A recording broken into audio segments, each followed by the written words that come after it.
Inisidlak sa adlaw sa sayo sa kabuntagon. Masudong ang katahong aning kalibutan.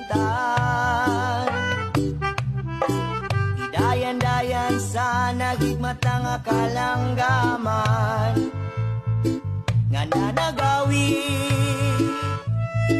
ning kabukiran. Ug di padulong sa pagsalud sa kahapunon. Ug sa dughan nga walay naglaylay, kasing-kasing nga way nasapnay. Sama ka na ko nga sinalikway ay magamay. O kinabuhi sa makasaw sa kagat